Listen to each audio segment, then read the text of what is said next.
Ang panitikan sa panahon ng Hapon. Sulyap sa nakaraan. Ang pag-atake ng mga Hapones sa Pilipinas noong Disyembre 8, 1941 ay isa sa mga pinakamalungkot na bahagi ng ating kasaysayan. Ito ang simula ng isang napakahirap na yugto ng ating bansa. Ngunit ito rin ang panahon ng pagpapakita ng tapang at pagkakaisa ng mga Pilipino sa harap ng mga pagsubok. Ang panahon ng pananakop ng mga Hapones ay nagdulot ng malaking hadlang sa pag-unlad ng panitikang Filipino at Kastila. Ngunit sa kabila nito, patuloy pa rin ang pagsulat ng mga wikang Tagalog at Ingles na nagtataglay ng diwang makabansa. Bagamat limitado ang bilang ng mga akda na nailimbag mula 1941 hanggang 1944, nanatili pa rin ang paggamit ng Filipino bilang wikang pambansa at ng Ingles bilang wikang panturo sa mga paaralan. Subalit, ang mga patakaran na ipinatupad ng mga Hapones tulad ng bawal na pagtuturo ng mga bagay na may kinalaman sa demokrasya at Estados Unidos ay nagdulot ng pagpilas o pagtakip sa aklat pampaaralan upang maiwasan ang mga ito. Ang pagpapahalaga ng Hapon sa wikang sarili ng Pilipinas ay may malaking epekto sa pag-unlad ng wikang Filipino. Ang pagiging wikang opisyal nito ay nagbigay daan sa mas malawakang paggamit at pagpapalaganap ng wikang ito sa iba't ibang larangan. Ito rin ang nagbukas ng mga oportunidad para sa mas maraming tao na may pahayag ang kanilang mga salubin at karanasan sa kanilang sariling wika. Ang ilang kwentong nakilala sa panahon ng pananakop ng Hapon ay isinulat sa wikang Ingles na kababakasan ng kabihasan ng pamana ng Amerikano, lalo na ang ilang mahilig sa pagsulat sa wikang Ingles. Nakilala sa larangan ng sanaysay sina Juan Cabresos Laya, Maria Luna Lopez at Maria Calao Katigbak na pawang sa Ingles unang nagsisulat. Si Laya ay sumulat ng isang dula na batay sa nobelang Ingles na His Native Soil or Sariling Lupa. Ang paglalapat ng mga obra sa wikang Filipino ay mahalagang hakbang sa pagpapalaganap ng kultura at panitikang pambansa. Ang mga pagsasalin tulad na ginawa ni Francisco Soc Rodrigo sa Cyrano de Bergerac ay nagbibigay diin sa kahalagahan ng pagpapalit wika at pagpapalawak ng publiko para sa mga gawaing pangsining. Dahilan sa kahirapan ng buhay, dulot ng digmaan, ang tao ay nahilig sa panunood ng dula upang mapagkalibangan. Natigil ang pagsasapelikula dahilan sa giyera, kaya't ang malakit maliit na teatro ay nakilala at kinalugdaan ng tao. Ang Dramatic Philippines na isang samahan ng mga mandudulang Pilipino ay itinatag ni Narciso Pimentel Jr., Francisco Soc Rodrigo, Alberto Caño at iba pa. Sa pagkatatag nito, isa sa nakilala ang dulang sa pula sa puti ni Francisco Soc Rodrigo na tunay na kinagiliwan ng marami. Ang ilang dulang natanghal sa Metropolitan Theatre at sa ilang tanghalan ay ang sumusunod. Ang palabas ni Suwan, Dahil sa Anak, Higanti ng Pitay, Sino Ba Kayo at Bingan ng Mga Bayani na pawang sinulat ni Julian Cruz Balmaceda. Ang mga nabanggit na manunulat tulad ni Narciso G. Reyes, Liwayway Arceo at N.V.M. Gonzales ay nagpakita ng kahusayan sa pagsulat sa Tagalog, pati na rin sa paggamit ng wikang Filipino upang maipahayag ang kanilang mga saloobin at karanasan. Ang kanilang mga akda ay nagbigay daan sa mas malawak na pagtangkilik at pag-unawa sa maikling kathang Tagalog. Sa mga nobelang nasulat sa wikang Sarat noong panahon ng Hapon, nakilala ang mga sumusunod na akda: Dalisay ni Gervasio Santiago, Pamila ni Adriano P. Laudico at A.E. Litiaco, Tatlong Maria ni Jose Esperanza Cruz, Zinaida ni Adriano P. Laudico, Ako'y Maghihintay ni Gervasio Santiago at Lumubog ang Bituin ni Sida Zaraga Castillo. Ang pamamahala ng Hapong militar. Noong ika-3 ng Enero 1942, isang araw pagkatapos sakupin ang Maynila ni General Huma at kanyang tropa, lahat ng pook na masasakop ng Hapon ay inalalagay sa pamahalaang militar ng Hapon, sinabi ni General Huma sa mga Pilipino na tapos na ang pamamalakad ng mga Amerikano. At sinabi ng mga kawani ng Commonwealth na ipagpatuloy ang gawain ng mga Pilipino. Binalaan din ng mga Pilipino na makaisa sa mga Hapon at isang Hapong mapatay ay katumbas ng 10 nilalang na Pilipino. Ang sangguniang bansa at ang mga pamahalaang tagapagpalaganap ng Pilipinas. Ang Hapon ay matagal na nagbabalak na sakupin ang Pilipinas, umaasang matagumpay sa pakikidigma ng mga Amerikano. Si Premier Hideki-Toho ng Hapon ay nagpapahayag ng isang talumpati sa Japanese Diet o Batasang Pambansa noong ika-21 ng Enero 1942 na ang mga Pilipino raw ay makikisa sa pagtatag ng Greatest East Asia Co-Prosperity Sphere at mga ito ay bibigyan ng kalagayan. 3 araw pagkatapos ng talumpati ni Premier Toho, ang pamamahalaang tagapagpalaganap ng Pilipinas ay tinatag noong una. Ito ay binuo ng isang chairman o tagapangulo at 6 na kasapi.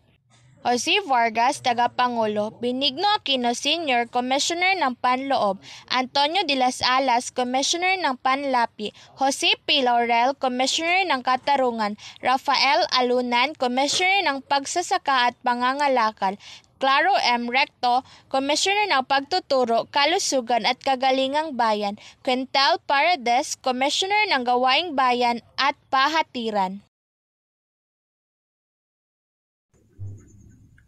Magandang umaga, sir. Ako nga pala si Irish Tejero.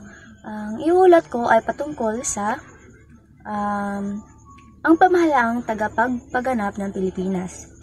Ito ay nasa ilalim ng kapangyarihan ng punong komandante ng Imperial Japanese or IJP. Lahat ng hukuman maliban sa Court of Industrial Relations ay nasa ilalim pa ito ng Commonwealth, ang tunay na nangangasiwa sa pagpapalakad ng pamahalaan ng Hapon. Kalibape, ito ay kautosang tagapagpaganap. 109 ay lumikha ng Kalibape, isang kasipanan sa paglilingkod sa bagong Pilipinas. May 4 na pamahalaang layunin.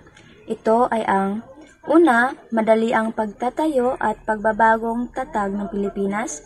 Pangalawa, pagsulong ng mga tao sa kultura, mabuting asal at pangkaluluwa.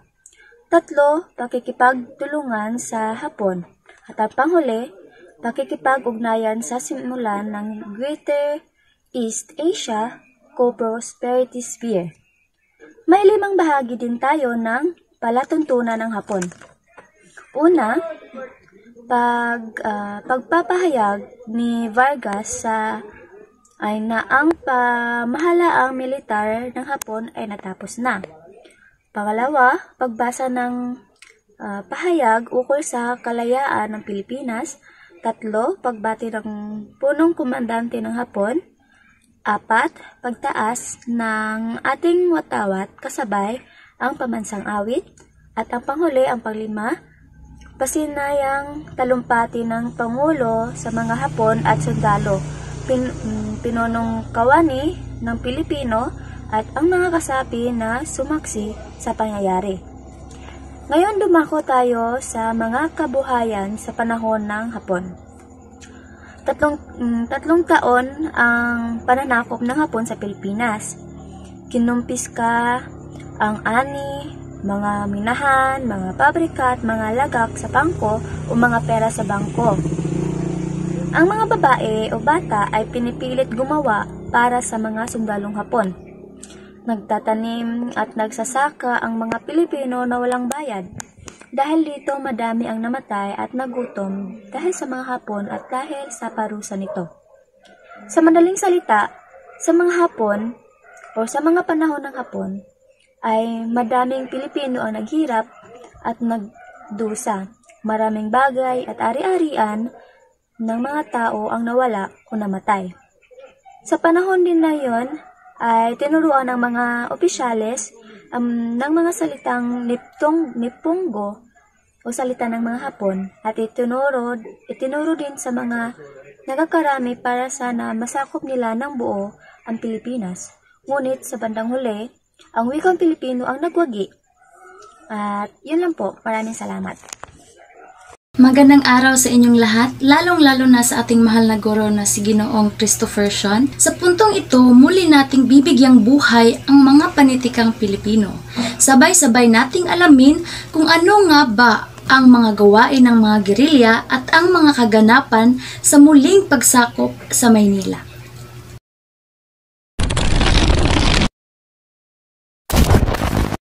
Ang mga Pilipino at Amerikanong sundalo na hindi nabihag pagkatapos bumagsak ang Corregidor at yaong mga tumakas sa Death March ay nagsama-sama at bumuo ng unit ng mga gerilya.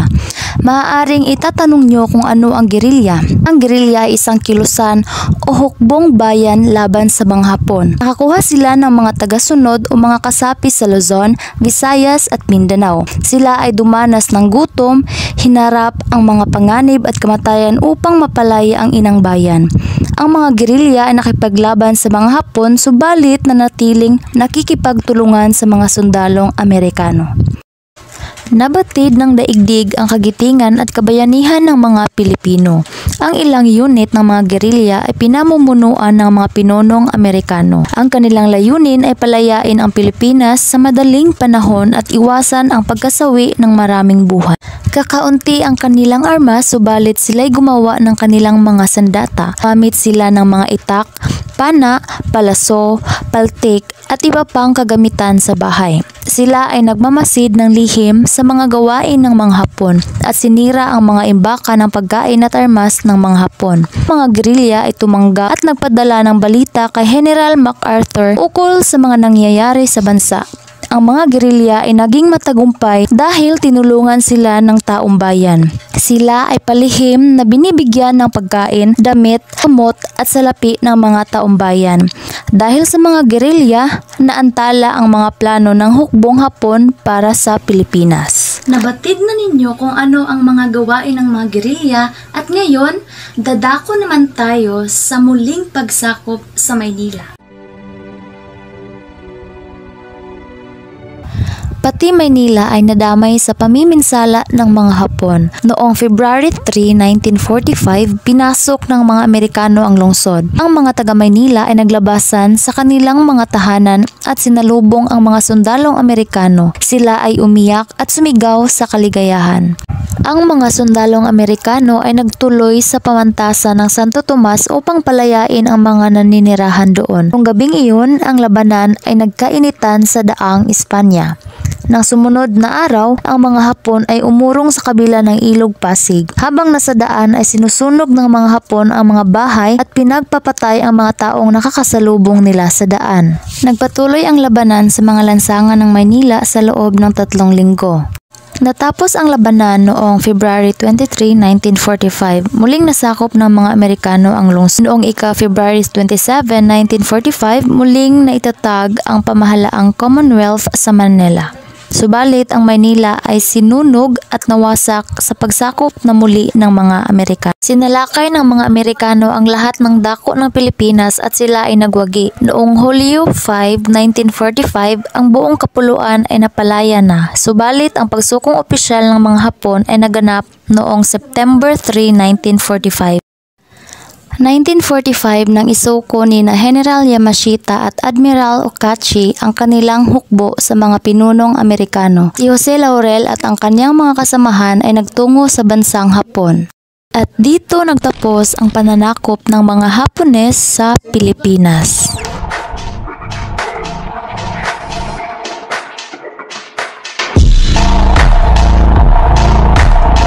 Magandang umaga sa lahat. Ako po nga pala si Gracelyn Miubagan at ang tatalakayin natin ngayong araw ay ang mga katangian ng maikling katha sa panahon ng Hapon. Ang unang katangian ay matimpi ang pagpapahayag ng paksa, pangalawa, nagsasalaysay ng madudulang pangyayari, pangatlo, walang balangkas ang kwento, pang-apat, ang paksa ay nauukol sa iba't ibang karanasan sa buhay ng tao. Panglima, gumagamit ng mga payak na pangungusap kaya madaling maunawaan. Nagdaos ng timpalak ang liwayway at pinili ang pangunahing kwento na tinapon sa aklat na nakilala sa pamagat na 15 pinakamabuting maikling kathang Pilipino noong 1943. Ang pinakamahuhusay na kathang Pilipino. Tama lamang na tawaging panahon ng pamumulaklak ang panahon ng Hapon sa panitikang Pilipino. Ayon sa mga historiador at kritiko ay tumpak tawagin itong gintong panahon. Maraming manunulat na Pilipino ang nahikayat sumulat sa panahong ito dahil sa mahigpit ang mga Hapones sa paglalathala sa Ingles. Ito ang panahong nagpapataas sa uri ng mga pamumunong pampanitika, sanaysay at mga maikling kwento utang sa maunawaing pamumuno ni Kinichik Isakawa ang pamumulaklak sa sariling panitikan. Naging popular ang liwayway at mga basahing Pilipino. Napiling pinakamahusay na maikling katha ang mga akda ni na Macario Pineda, Bridigo, Batong Bakal at iba pa.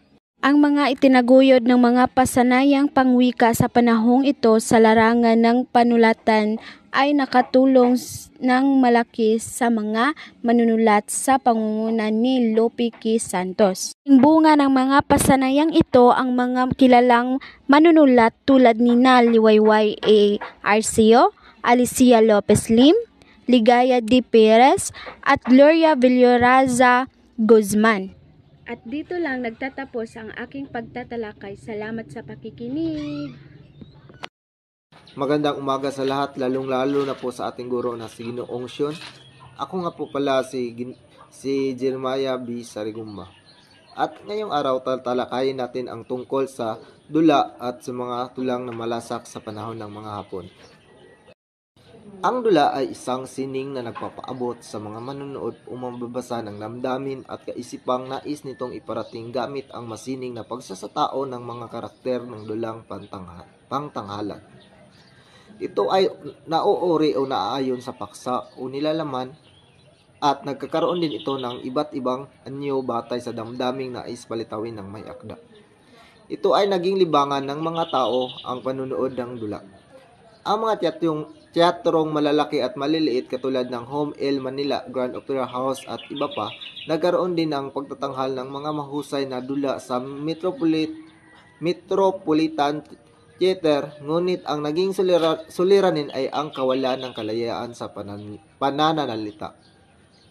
Kadalasang paksa ng pagtatanghal ang pagmamahal ng anak, ang pagsuyo sa kasintahan at pag-ibig sa tinubuang lupa.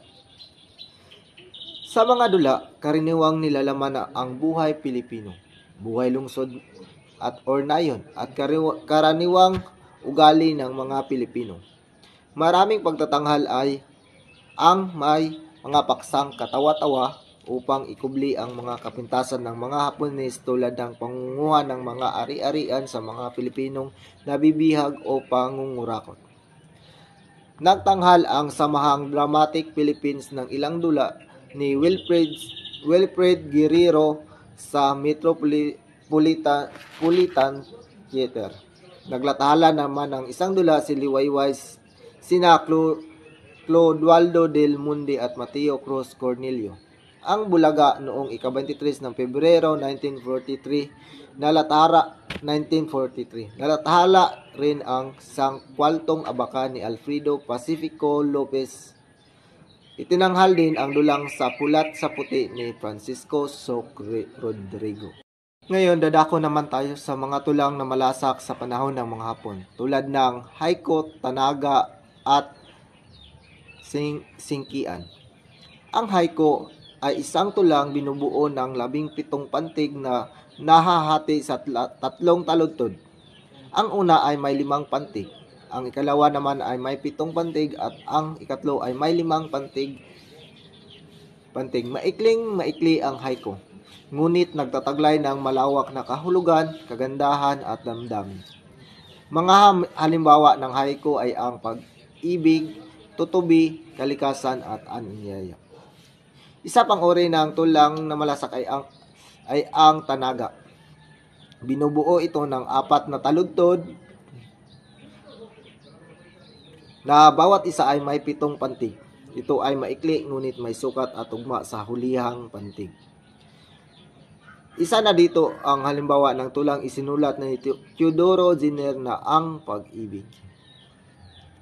Ngayon, ang isa pang halimbawa ay ang singkian. Isang maikling tula na binubuo ng 3 taludtod. Ang unang taludtod ay binubuo ng 3 pang-uri. Ang pangalawang taludtod naman ay may 2 pandiwat at ang pangatlong taludtod ay isang pahayag tungkol sa una at pangalawang taludtod. Magandang umaga sa inyong lahat. Ako nga po pala si John Francis Romero at ang tatalakayin natin ngayon ang nobela. Ang nobela ay isa ito sa mga anyo ng panitikan. Ito ay maikling salaysay na naglalaman ng isang kwentong may mahalagang pangyayari. At ang sanaysay. Ang sanaysay ay isang uri ng panitikan na naglalayong magpahayag ng kaisipan, opinyon o mga karanasan ng isang organisadong paraan. At ang huli, ang panitikang Ingles. Ang panitikang Ingles ay ang katawagang para sa panitikang nagsusulat sa wikang Ingles. Pati na ang panitikang nasa Ingles na nagawa ng mga manunulat na hindi nanggagaling sa Inglaterra. Magandang umaga sa lahat. Ako po si Stephen J. Arbalduman at sa araw na ito ating pag-uusapan ang mga mahalagang pangyayari at kaalaman. Noong Disyembre 8, 1941, simula ng ikalawang digmaang pandaigdig at pagbomba sa Pearl Harbor, Hawaii. Pangalawa naman ay noong Disyembre 26, 1941, ipinahayag ni MacArthur na open city na ang Maynila. Pangtatlo, Disyembre 30, 1941, nanumpa si Manuel L. Quezon bilang Pangulo ng Pilipinas sa Manila Tunnel. At ang pang-apat, Enero 3, 1942, simula ng pananakop ng mga Hapones sa ilalim ng Premier Hideki Tojo. Si Douglas MacArthur ay bayani ng ikalawang digmaang pandaigdig at nagsabi ng katagang, "I shall return." Pang-anim naman ay yung Manila Simbonsya, ang pahayagang tanging lalathala sa panahon ng Hapon. Pang-pito, Iligtas Mo Ako ni Narciso Asisio, unang kwento ng liwayway noong liberasyon. At pang-walo, napipi at natigil ang panitikan at ipinasara ang mga palimbagan. At pang-siyam, 3 pinakamahusay ng kwento sa panahon ng Hapon. A. Lupang Tinubuan ni Narciso Reyes. B. Uhaw na Tigang na Lupa ni Liwayway Arceo. C. Lunsod at Dagat. Lunsod, Nayon at Dagat. Dagatan ni NVM Gonzales. Mga anyo ng panitikang ginagiliwan noong panahon ng Hapon. Tula, maikling kwento, sanaysay, pangulong tudling. 2 estilo ng pagsulat, free verse o malayang kaludturan, tulang walang sukat at tugma. Pangalawa, flashback, pagunit sa nakaraang pangyayari. Mga katangian ng 3 Tagalog. Una rito ay ang sentimental at maligoy. Pangalawa, tungkol sa palasintahan. Pang-3, kulang sa orihinalidad. Pang-4, walang malalim na filosofiya. Mga uri ng libangan pagkatapos ng liberasyon. Una, pelikula, silent movies, tampok si Charlie Chaplin o si Nepomuceno, ama ng pelikulang Pilipino. Ang Punyal na Ginto, gawa ng Malayang Studios, unang pelikulang Tagalog. Stage show, drama musical, Buddha Bell, awit, tugtog at sayaw. Yun lang po at maraming salamat.